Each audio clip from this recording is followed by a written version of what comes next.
है कि आम को हमें कितना खाना चाहिए, कितना इस्तेमाल करना चाहिए, कितनी कैलोरीज है, किन को खाना चाहिए, किन को नहीं खाना चाहिए। अगर मुझे कोई ये एक दिन के लिए कोई ऐसी हुक्मरानी मिल जाए तो मैं कहती हूँ हर चीज़ हर किसी को माफ़, किसी का वेट गेन नहीं होगा, किसी की डायबिटीज़ हाई नहीं होगी। आम जितना हो सके ना अच्छे से खाया जाए। और मुझे वाकई में एक बात की समझ नहीं आती, इसका नाम आम क्यों है ना, इसका नाम ख़ास होना चाहिए था। टू मच डिलीशियस फूड है। इसके बारे में आज हम बात करेंगे कि जो डायबिटिक पेशेंट्स हैं वो किस तरह से इसको इस्तेमाल कर सकते हैं, जो वज़न कम करना चाह रहे हैं, जिनको लगता है आम खाने से ये प्रॉब्लम आ जाते हैं, दाने निकल आएंगे, गर्मी हो जाएगी, उनके लिए क्या मशवरा है। हमारे साथ मौजूद हैं डॉक्टर दानियाल शैद साहब जो कि माहिर ग़िज़ाइयत और लॉन्जेविटी एक्सपर्ट हैं। अस्सलाम वालेकुम। कैसे हैं आप? बहुत बहुत शुक्रिया प्रोग्राम में आने के लिए। सबसे पहले तो मैं आपसे जानना चाहती हूँ ना, आपको मैंगोज कैसे लगते हैं? मैंगो आम किसको अच्छा नहीं लगता? हाँ ये तो है, वैसे बस गधों को अच्छा नहीं लगता, याद होगा आपका गालिब का। हम बस गधे नहीं खाते। तो फिर हम देखते हैं बहुत सारे लोग इस बारे में आ जाते हैं, इसमें इतनी कैलोरीज है, इतना नहीं खाना चाहिए, इतना मीठा, हमने तो कई सालों से मैंगो शेक ही नहीं पिया। अच्छा, कौन लोग हैं ये? आम जो है ना, उसकी जो मिठास है ना, वो ग्लूकोज की नहीं है, फ्रक्टोज की है। ओके। तो इसलिए मैं नहीं कहता कि शुगर मरीज उसका नहीं खा सकता, डायबिटिक पेशेंट खा सकते हैं, आम खा सकते हैं, कोई ऐसा मसला नहीं इतना बड़ा के। लेकिन 4-5 किलो एक साथ नहीं खा सकते। नहीं वो तो 4-5 किलो तो किसी को भी नहीं खाना चाहिए एकदम।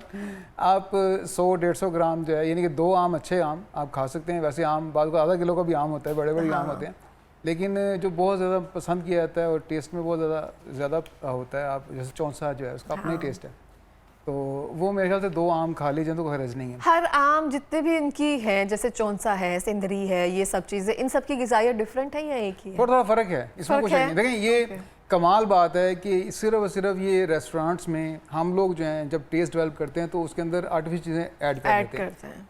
कुदरत जब भी किसी चीज़ को जायका पैदा करती है तो उसमें न्यूट्रिएंट्स रिच फॉर्म में होते हैं, ये कमाल है। तो डायबिटीज़ के बारे में बात कर रहा था कि डायबिटिक पेशेंट जो हैं वो आम खा सकते हैं क्योंकि इसमें क्रोमियम है, रिच फॉर्म है, अच्छी फॉर्म में क्रोमियम है। इसका छिलका बड़ा फ़ायदेमंद है, छिलके के अंदर भी क्रोमियम है। क्रोमियम एक ऐसी धात है जिसकी कमी से शुगर शुरू होती है, कोई नहीं बताता। यानी कि कैल्शियम की कमी से आपकी हड्डियाँ कमज़ोर होती हैं, सबको पता है। कैल्शियम खाना चाहिए, एक हाइप है और ज़रूरी भी है, खाना भी चाहिए। लेकिन ये कोई नहीं बताता कि हमें क्रोमियम खाना चाहिए। तो क्रोमियम की डेफिशिएंसी से शुगर शुरू हो जाती है। और आम के अंदर, बल्कि हर मीठे में अल्लाह पाक ने क्रोमियम रखा है, लेकिन आम में अच्छी मिकदार में, उसके छिलके में अच्छी मिकदार में है। तो उसका छिलका जो है असल में यहाँ पर जो है ना, ये है कि आम को ना पकाने के लिए एक मसाला इस्तेमाल किया है, कैल्शियम कार्बाइड। वो जो है गो के WHO की तरफ से भी पाकिस्तान में PCS लेबॉर्ट्री में भी मना किया हुआ है कि गवर्नमेंट मना करती है कि इसको ना इस्तेमाल करें, बैन है, लेकिन फिर भी लोग इस्तेमाल करते हैं उसको पकाने के लिए। तो वो कार्सिनोजेनिक है, वो ख़तरनाक है, आपके लिए नुकसानदेह है। ऐसे ना करें, अभी हमने इसी से ही तो वो पके हैं सारे आम नहीं, अब आम नहीं, वो जो मसाले की बात कर रहा हूँ। अच्छा, होता क्या है कि हम क्या करते हैं, हम पकड़ते हैं उसको, इतना धोते नहीं है, वॉश नहीं करते और एकदम जल्दी खाने ही करते हैं। वो टेस्ट पे भी लोग बाजार में भी खाना शुरू कर देते हैं, है। काट के खाना शुरू कर देते हैं। तो उसको ये है कि आम लाएं, उसको नमक के पानी से धो लें या उसको आधा घंटा पानी में रहने दें। इतना बर्दाश्त ही कोई नहीं करता कि आधा घंटा छोड़े कोई, आम को कौन छोड़ता है?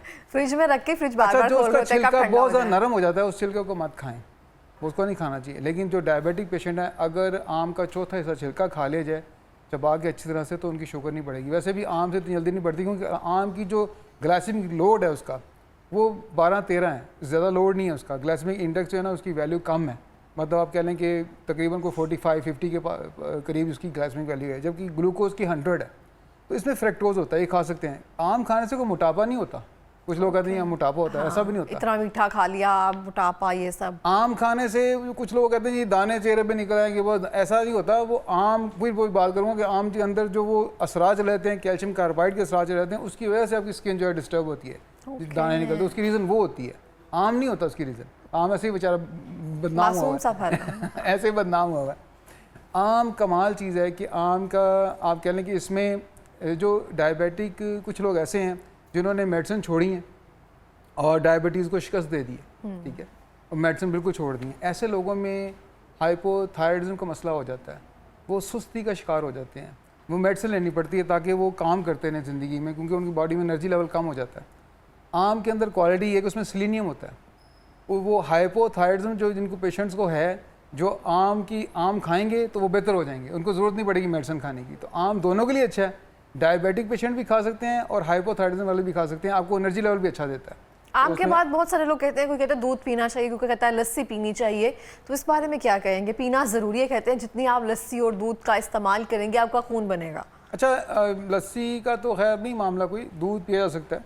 और असल में लोग दूध पीने के चक्करों में ना क्या करते हैं कि इसको मिक्स कर लेते हैं, मिल्क शेक बना लेते हैं। मिल्क शेक में जो चीज़ नुकसान देती है ना, आम नहीं देता, ना दूध देता है, बल्कि उसमें जो चीनी डाल लेते हैं हम, टेबल शुगर डाल लेते हैं, वो नुकसान देती है। वो ना डालें आप, तो मिल्क शेक भी पी सकते हैं, आप दूध पी सकते हैं, फ़ायदा देगा आपको। सही हो गया। डायबिटिक पेशेंट जैसे आपने कहा 1 to 150 ग्राम जो है वो एक दिन में मैंगो खा सकते हैं, उनके लिए कोई नुकसानदेह नहीं होगा। तो जिनकी हाई हो जाती है वो क्या करते हैं? वो भी एक मैंगो ले तो उसके बाद उनकी खुदा ना खास्ता 300-400 तक चली गई होती है। मेरे कई जानने वाले हैं जैसे करते हैं। आम का कसूर नहीं होता, उसके अंदर और बहुत सी चीज़ें वो दिन में खा रहे होते हैं जिनकी वजह से शुगर उनकी बढ़ रही होती है, सिर्फ एक आम से नहीं बढ़ती। आम खाने में जब हम खाना शुरू करते हैं फिर ये भी कंट्रोल नहीं करते, हम ज़्यादा खा जाते हैं क्वांटिटी। एक दो आम तो पता भी नहीं चलता कि आम खाई हमने, ठीक है ना, क्योंकि वैसे भी हमारे माशरे में तो ये आम सी बात है कि हम केले खाएंगे तो पूरे दर्जन खा जाएंगे, ठीक है, और आम आएंगे तो एक पेटी आम की आई तो सब फैमिली इकट्ठी हुई तो 2 पेटियाँ ख़त्म कर दी फटाफट, आराम से खाई जाती हैं। तो इस तरह से नहीं करना चाहिए। आपने पूरा हफ्ता या पूरा महीना एक चीज़ खाई नहीं, ठीक है, और एकदम ज़्यादा खाना शुरू कर दी, इस तरह नहीं करना चाहिए। अगर थोड़ी थोड़ी मिकदार में खाते रहें तो कोई हर्ज नहीं है, कुछ नहीं होता। हमारी स्किन के लिए कितना अच्छा है?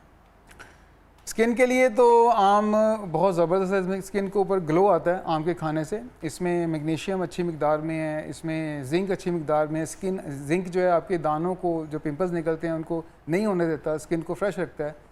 और मैग्नीशियम तो वैसे भी ज़िंदगी की करेंसी है। इसमें जैसे मैंने अर्ज़ किया, क्रोमियम इसके अंदर है, सेलेनियम जो आपको जवान रखता है वो इसके अंदर है, यंग रखता है। तो ये बच्चों के लिए, बूढ़ों के लिए, जवान के लिए, हर कोई इसको इस्तेमाल कर सकता है। अब आपने एक बात की कि स्किन के लिए जो है ना, इसके अंदर जो गुठली है, आम की गुठली, ठीक है, इसका अब मैंगो कर्नल ऑयल जो है ना वो बाहर तो बिकता है, यहाँ भी अभी शुरू नहीं हुआ। शिया बटर और कोका बटर का आपने नाम सुना होगा, जो स्किन की प्रोडक्ट्स में डलता है। उससे ज़्यादा फ़ायदा इसका बादाम की गुठली क्या है, अगर आप उसको पेस्ट बना लें, उसकी पेस्ट में आके स्किन पे मास्क लगाएं तो स्किन ग्लो भी करेगी और स्किन की बेशुमार छाइयाँ जो हैं, खासतौर पे मुलाजमा जो बन जाता है उसके लिए तो बहुत फ़ायदेमंद है। लेकिन उसका फाइन पेस्ट इतना नहीं बनेगा। बन सकता है, कोई हर्ज नहीं है, बन सकता है, लेकिन उसका ऑयल भी निकलता है। आप जितने भी आम सीज़न में खाएँ वो आमों की गुठलियाँ धो के रख लें, जब वो ड्राई हो जाए उसमें से अंदर से जो है उसकी गिरी निकाल लें, उसका ऑयल तेल निकलवा लें और ये तेल जो है उसका 1 से 2 ड्रॉप आप चेहरे पर लगाएँ तो आपकी स्किन जो है उसके बेशुमार मसाइल हल होंगे। ख़ासतौर पर मुलाजमा के लिए बड़ा फ़ायदेमंद है। आम की गुठली का ऑयल, आम की गुठली का ऑयल, जैसे शिया बटर और कोका बटर के फायदे हैं, उससे ज़्यादा फायदे हैं इसके। सही हो गए। जैसे हम बहुत सारे लोग मैंगो कर्नल ऑयल के नाम से जो है ना बाहर सेल होता है। जैसे हम बादाम का तेल निकलवाते हैं, उसका जो कूदा निकल जाता है उसको हम रख लेते हैं। लेकिन बादाम में तो 50% के करीब जो है ना, 45% 50% जो है ना उसमें ऑयल होता है। ये जो बादाम है, ये सेसमी सीड है, इनमें होता है। इसके अंदर जो है ना आपके लिए 15% 15% के करीब जो है ना तेल निकलता है, 14-15% जो है तेल निकलता है। लेकिन वो एक उसको बटर के तौर, मैंगो बटर भी कहते हैं उसको, मैंगो कर्नल बटर या मैंगो कर्नल ऑयल भी बोलते हैं उसको। तो वो आपकी स्किन के लिए, और लगाना तो हमें ड्रॉप्स की शक्ल में है ना, तो सुसांत एक ड्रॉप्स चाहिए। तो मैंगो भी खाएं, उसका छिलका भी फ़ायदेमंद है, उसकी जो गुठली है वो भी फ़ायदेमंद है। और बताएं मैंगो के फ़ायदे। और ये कि मैं ये कहता हूँ कि मैंगो का सीज़न ख़त्म होने के बाद भी जो मैंगो का दरख्त, आम का जो दरख्त है, उसके जो पत्ते हैं, वो पत्ते जो है बहुत ज़्यादा फ़ायदेमंद हैं डायबिटिक पेशेंट्स के लिए, क्योंकि उनमें क्रोमियम रिच फॉर्म में है। क्रोमियम जो है तमाम मीठों में होता है, लेकिन जिन मीठों में नहीं है, जैसे कि मैंने पत्तों की जिक्र किया है और आम के छिलके का जिक्र किया है, ऐसे जामुन भी आजकल आया हुआ है, जामुन के छिलकों में भी है, जामुन के पत्तों में भी है, और ये आम के पत्तों में भी ये चीज़ क्रोमियम जो है मौजूद है। तो इसको कावा बना के पिया जा सकता है, इसको ड्राई करके ग्राइंड करके कैप्सूल फॉर्म में या पाउडर फॉर्म में भी लिया जा सकता है। अच्छा, हम यादाश्त के बारे में बात करते हैं। आम मेमोरीज़ के लिए कितना अच्छा है, क्योंकि आपने कहा इसमें मैग्नीशियम जो है वो रिच फॉर्म में है। मैग्नीशियम है, देखें बहुत से लोगों को जो है टेंशन का लेवल माशरे में बहुत ज़्यादा है हमारे, मिग्रेन का इश्यूज़ हैं लोगों को, नींद के इश्यूज़ हैं लोगों को। उसके लिए अगर आप देखें तो मैंगो बहुत फ़ायदेमंद है, क्योंकि उसमें मैग्नीशियम, जिंक उसके अंदर है, कैल्शियम उसके अंदर है, मैंगनीज़ है उसके अंदर, जैसे सेलेनियम का मैंने जिक्र किया वो भी इसके अंदर है। तो ये सब चीज़ें जो है आपकी नींद के पैटर्न को बेहतर करती है, आपकी याददाश्त को बेहतर करती है। बच्चों को कंसंट्रेट करना मुश्किल है चीज़ों के ऊपर, उनके लिए फ़ायदेमंद है। आम सिर्फ एक टेस्ट नहीं है, ये फलों का बादशाह सिर्फ टेस्ट की वजह से नहीं है, इसमें न्यूट्रिएंट्स रिच अल्लाह पाक ने रखे हैं, तो हम उनको मुख्तलिफ तरीके से इस्तेमाल कर सकते हैं। आम को आम कह लें, आम का अचार मिलता है, आम अचार भी बनाते हैं आम का, आम की वो केरी जब होती है तो उसका बड़ा प्यारा था, वो शरबत सा बना के भी लोग पीते हैं। तो ये सब चीज़ें हम इस्तेमाल कर सकते हैं। आम बेशुमार फ़ायदे हैं जो हमारे ज़िंदगी में, आप कह लें कि छोटे बच्चों से लेकर बड़ों तक सबको इस्तेमाल करना चाहिए। बिल्कुल इस तरह से। अच्छा, हम देखते हैं बहुत सारे लोग आम की रेमेडीज़ बना रहे होते हैं कि आप इसको पेस्ट अपने फेस पर लगा सकते हैं या इसको डिफरेंट रेमेडीज़ में इस्तेमाल कर सकते हैं। तो इसको इस्तेमाल करना चाहिए, इसमें ऐसे कुछ बैक्टीरिया या कोई ऐसी चीज़ तो नहीं होती जो हमारे स्किन के लिए हार्मफुल हो, सिर्फ हमने वैसे व्यूज़ के चक्कर में या फिर वैसे ही इसको कहा हो कि इसका गूदा बनाकर अपने फेस पर लगाना शुरू नहीं, इसमें फ्लेवोनॉइड्स और मैंगीफ्रीन जो है ना, कुछ ऐसे न्यूट्रिएंट्स होते हैं जो आपकी स्किन को बेहतर करते हैं और आप इसकी पेस्ट बना के लगा सकते हैं। इसका पल्प लगा सकते हैं, कोई हर्ज नहीं है। देखें, खाने वाली चीज़ें तमाम जो हैं वो चेहरे पर लगाई जा सकती हैं, लेकिन ये ज़रूरी नहीं कि जो लगाई जाए वो खाई भी जाए। तो खाने वाली तो लगाई जा सकती है, कोई हर्ज नहीं है, लगाई जा सकती है। बस ये है कि मैंने जैसे पहले बात की है, कुछ आम जब आम आप ख़रीदते हैं तो एक तो ये है कि उसकी स्किन बहुत ज़्यादा ग्लो कर रही है, उसको ध्यान करें, वो भी ठीक नहीं है। और एक जो अंदर से ना वो आप कह लें कि राइब हुआ होता है, गला होता है अंदर सेंटर से, बाद आम आपको मिलते हैं बड़े नरम से, अजीब सा जाएगा, उसकी स्मेल भी अजीब हुई होती है। वो उसका उसी केमिकल का, जैसे मैंने पहले अर्ज़ किया कि उसका असर होता है, वो उसी मसाले का कैल्शियम कार्बाइड का असर होता है, जिसकी वजह से वो गल गया होता है। तो ऐसे आमों को अवॉइड करें। आप ये नहीं कि अगर आप देखें कि इसका जायका कुछ फ़र्क में है या ये ख़राब हो रहा है, चले मैं इसको स्किन पे लगा देता हूँ, तो स्किन पे ऐसा आम हम नहीं लगा सकते जो कि ख़राब होने के करीब हो या ख़राब हो रहा हो। आप कहते चले ऐसा कर लेते हैं, ऐसा नहीं करना। वही आम आप स्किन पे लगा सकते हैं जो आप खाने के लिए पसंद करते हैं। अच्छा, हम देखते हैं जैसे कि आपने कहा जिसमें ये केमिकल ज़्यादा या जिसमें मसाला रखा जाता है, वो आम जो है इस्तेमाल नहीं करने चाहिए, ना खाने में ना फिर लगाने में। जो हमें किसी दूर दराज एरिया से मैंगोज आते हैं या फिर मुल्तान से या जहाँ के मशहूर है, तो वहाँ पे हमें पके हुए तो मैंगो नहीं भेजते, वो कच्चे आम आते हैं, उसमें मसाला होता है, उनकी पेटियाँ पड़ी रहती हैं, हमने 2 दिन रखनी है, फिर वो पक जाए हम वो फिर खाते हैं। तो कैसे हम मसाले के बगैर जो है वो आम पका सकते हैं? मैं ये नहीं कहता, क्योंकि हम इससे हम अवॉइड कर सकते हैं। कोशिश करें कि आप कहते हैं ना दरख्तों के पके हुए फल जो खाना चाहिए, लेकिन ये दौर नहीं, ये दौर ऐसा नहीं है कि इसमें ऐसा हो सके। हमने करना सिर्फ ये है कि हम आम को जो है वो जब आम हमारे पास आए और पका हुआ आम है, उसको 15-20 मिनट के लिए ठंडे पानी में उसको भिगो दें, डाल दें, थोड़ा सा नमक डाल दें अंदर, वो पड़े रहे अंदर। उसके असरात जो हैं आपके 90% 85% कम हो जाएंगे, ख़त्म हो जाएंगे। वो ऐसा तो हम कर सकते हैं ना। हाँ। ये हमें करना चाहिए, उसको वॉश अच्छी तरह से कर लें आप, क्योंकि आम तौर पे काट के तो जैसे खाने का उसका स्टाइल है, उसी स्टाइल में उसका मज़ा आता है खाने का। वो अनवर टोल होता है जो होता है दूसरी तरह खाने वाला, खाते हैं ना। हाँ। तो चाहे जब उसको आप ऐसे खाएंगे तो स्किन भी डेफिनेटली, आप उसकी स्किन भी मुंह के अंदर जब जाती है तो वो उसके जो असरात हैं वो केमिकल के, मैंने जैसा किया, वो आपके अंदर भी चले जाते हैं। तो फिर आप जो है वो ज़ाहिर बात है वो नुकसान देगा आपके स्टमक के लिए, गट हेल्थ के लिए बेहतर नहीं है, स्किन के लिए बेहतर नहीं है। फिर लोगों को पिंपल्स निकल आते हैं, लोग कहते हैं आम ज़्यादा खाए थे ना, देखो इसकी वजह से ऐसा हुआ है। अच्छा, मुझे भी मेरे सवाल का जवाब मिल गया कि वो जो केमिकल होता है उसकी वजह से जो है वो पिंपल्स होते हैं। हाँ। अच्छा, वेट गेन करने के लिए मैंगो शेक किस तरह कैसा है? क्योंकि बहुत सारे लोग कहते हैं कि मैंगो शेक का अगर सीजन आ जाए ना तो वेट गेन होना शुरू हो जाता है, इसका जितना हो सके। ऑब्वियसली इसमें बहुत ज़्यादा कैलोरीज हैं। इसमें कैलोरीज हैं, जैसे मैंने पढ़ा किया ना, इसमें कैलोरीज हैं, लेकिन ये आपको ना शुगर लेवल एकदम बढ़ाता नहीं है, एकदम ज़्यादा नहीं वेट करता। गेन करने के लिए वेट गेन करने के लिए आपको सिर्फ आम नहीं काम करेगा। इसमें आम तो खाएं आप, अच्छा है आम, इसके अंदर आपको बाकी जैसे केला है, आपको अंजीर है, खजूर है, उन चीज़ों को ऐड करना पड़ेगा, बादाम को ऐड करना पड़ेगा, चने जो है भुने चने उनको ऐड करना पड़ेगा, फिर आपका मसल मास बढ़ना शुरू होगा। अगर आपने फोकस किया हुआ है वेट गेन करने के लिए, तो वैसे इसे सिर्फ आम खाने से वेट गेन नहीं होगा। नहीं होगा। ये तो बहुत अच्छी बात है ना, मतलब इससे अच्छी बात क्या आज की हो सकती है कि आम खाने से वेट गेन बिल्कुल नहीं होता। डायबिटिक पेशेंट्स जो हैं वो आम खा सकते हैं, लेकिन एतदाल में रहकर। ये तो कोई भी इंसान अगर खा रहा है तो उसको एतदाल में रहना चाहिए। बिल्कुल। अच्छा, ब्लड प्रेशर के मरीज भी बहुत ज़्यादा अवॉइड करते हैं कि मैंने मैंगो खा लिया उसके बाद मेरी ब्लड प्रेशर की गोली की तरह या मेरा ब्लड प्रेशर स्पाइक कर गया है, मुझे अवॉइड करना चाहिए, उनके लिए क्या कहना चाहेंगे? नहीं, ऐसा कुछ नहीं है, ये उनकी सोच है बस कि इतने आम मैं अगर खाऊंगा तो मेरा ब्लड प्रेशर बढ़ जाएगा। ये उसका अपनी सोच की वजह से उसका ब्लड प्रेशर बढ़ सकता है, इस टेंशन की वजह से बढ़ सकता है। आम खाने से ब्लड प्रेशर नहीं बढ़ता। लेकिन आम की तासीर कहते हैं ना गर्म होती है, इसको हमें थोड़ा सा कम इस्तेमाल करना चाहिए, या फिर इसके बाद लस्सी बहुत सारे लोग रिकमेंड करते हैं, कच्ची लस्सी पी लेनी चाहिए। पिए, अच्छी बात है, इसमें कोई हर्ज नहीं है, पीनी चाहिए। तासीर हर, इसमें कोई शक नहीं है, हर चीज़ की अपनी तासीर होती है। आम की तासीर जो है ना, ज़ाहिर बात है थोड़ी सी गर्म है। इसमें कोई गर्म क्यों है? क्योंकि ये आपकी बॉडी में कैलोरीज जो है उनको बढ़ाता है, थोड़ा सा ज़्यादा करता है। तो वो जब एनर्जी लेवल आपका बढ़ेगा तो आपको गर्मी तो महसूस होगी, और गर्मियों में गर्मी तो वैसे भी लग रही होती है, और आम खा के बंदा कहे जी गर्मी लग रही है, ऐसा कोई इतना ज़्यादा इशू नहीं है कि आम खा सकते हैं। अल्लाह पाक ने गर्मियों में ही आम क्यों दिया है, ठीक है, और सर्दियों में किन्नू क्यों होता है, इसकी क्या रीज़न है, क्यों हमें ऐसी चीज़ें मिलती हैं? ऐसा नहीं है कि आम फिर आम को, अगर आम की तासीर इतनी ज़्यादा गर्म होती तो आप फिर सर्दियों में आम होता, सर्दियों में आम खाते लोग ताकि जो है वो सर्दी से बचा जाए। गर्मियों में आम जो है वो खाने का मतलब ये है कि आप गर्मी से मुकाबला कर सकते हैं। ये मोतदिल किस्म की सूरत हाल है, एनर्जी बूस्ट करता है आपकी, क्योंकि आपकी एनर्जी लो हो रही होती है। आप देखें कि सर्दियों के फल जो हैं वो ज़्यादा खट्टे हैं, गर्मियों के ज़्यादा फल मीठे हैं। तो मीठा जो है वो गर्मियों में ज़्यादा फ़ायदा देता है, सर्दियों में खट्टा ज़्यादा फ़ायदा देता है। इसलिए मशरूबात और वो ये सब चीज़ें जो हैं हम गर्मियों में कर रहे होते हैं। सिट्रस फ्रूट जो है हमारी सर्दियों में होते हैं, हमें डिहाइड्रेशन से बचाने के लिए एक तरह से। और मुझे लगता है आज का जो प्रोग्राम है ना आम के सेगमेंट में, ये सारी बातें जो है ना आम के हक़ में ही हैं। हम कोई बहुत सारा एक टॉपिक नहीं कह सकते कि आम आपको ये नहीं खाना चाहिए, ये आपको प्रॉब्लम क्रिएट करते हैं।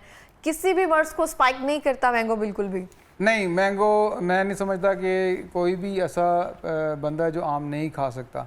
अगर आम आप समझें कि कोई ऐसे साहब हैं जिनकी शुगर लेवल बहुत ज़्यादा है और वो पहले ही कंट्रोल नहीं कर रहे, पुअर ग्लाइसेमिक कंट्रोल वाले जो लोग हैं वो तो कोई चीज़ भी खाएंगे तो उनको नुकसान देगी। फिर आम को ही इल्ज़ाम क्यों दिया जाए? बिल्कुल ऐसे है, आम को इल्ज़ाम क्यों दिया जाए? हाँ। ठीक है, तो आम खाएं, आप थोड़ी मिकदार में खा लें, आधा आम खा लें, ज़्यादा ना खाएं, और आधा उसका छिलका खा लें साथ धोकर, तो फिर आपकी शुगर नहीं बढ़ेगी। बल्कि मैं कहता हूँ कि छिलका खाने से आपकी जो शुगर बढ़ रही थी ना वो भी बेहतर हो जाएगी। लेकिन आम का छिलका कैसे खाया जा सकता है? तो सिर्फ अचार में या सब चीज़ों में वैसे कैसे चबा के खाया जा सकता है, कोई हर्ज नहीं है।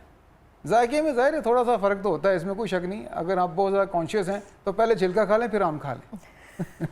लेकिन हम तो सब चीज़ें टेस्ट बर्ड डेवलप करने के लिए, अपने टेस्ट के लिए खाते हैं। हेल्थ बेनिफिट को तो हम बहुत बाद में जाकर देखते हैं कि हमें फ़ायदा क्या देगा। पहले तो हमने खा लिया, अब जो होगा बाद में। ये माशरे में हमारे जो है ना बहुत ज़्यादा आप कहते हैं गलत चीज़ फैल गई हुई है कि हम टेस्ट को देखते हैं। जिस रेस्टोरेंट में, जिस होटल में खाने का टेस्ट अच्छा है वहाँ जाके खाया जाता है।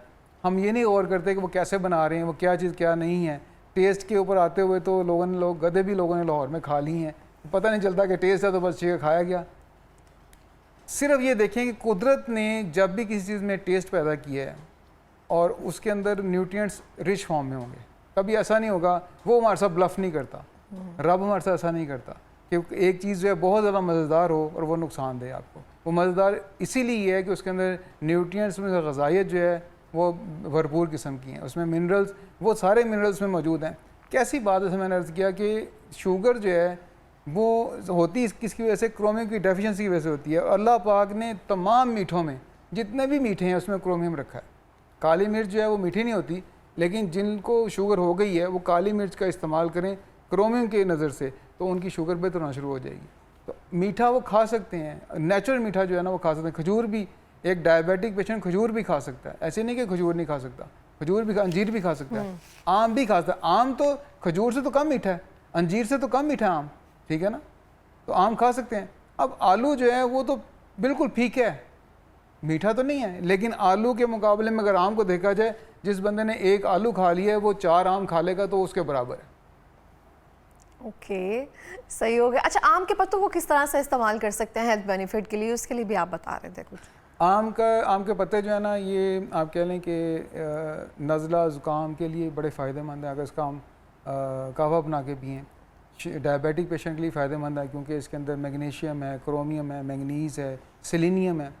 हाइपोथायराइडिज्म जो है, जिन लोगों को वो मेडिसिन खा रहे हैं कि थायरोक्सिन खा रहे हैं, उनकी एनर्जी लेवल लो रहता है और रोज़ खाते हैं, उनके लिए आम के पत्ते जो हैं वो फ़ायदेमंद है। आम के पत्ते ले लें, उनको छाँव में खुश्क कर लें और बाद में उसको ग्राइंड कर लें। हाफ़ टी स्पून से थोड़ा सा कम जो है दिन में एक बार सुबह नाश्ते से पहले वो खाएँ तो उनको एनर्जी लेवल भी उनका बाहर रहेगा और इवन उनकी जो पुअर ग्लाइसेमिक कंट्रोल है, जो उनकी शुगर बहुत ज़्यादा बढ़ती है और HbA1c उनका 11 या 12 उससे ऊपर चला जाता है, 10 पे चला जाता है, वो लोग अगर पूरा महीना 2-3 महीने खाते रहेंगे तो देखेंगे उनका HbA1c 5 पे या 5.6 पे या 6 पे आ जाएगा, कम हो जाएगा। सही हो गया। लास्ट मिनट में कोई पैगाम देना चाहेंगे? पैगाम मैं ये देना चाहूँगा कि इसमें कोई शक नहीं कि आम जो है वो फलों का बादशाह है, ज़ायके में बेशुमार बेतहाशा मज़ेदार है, इसमें कोई शक नहीं। लेकिन इसका मतलब ये नहीं कि जब भी आप चीज़ खाने लगें तो बहुत ज़्यादा खाई जाए।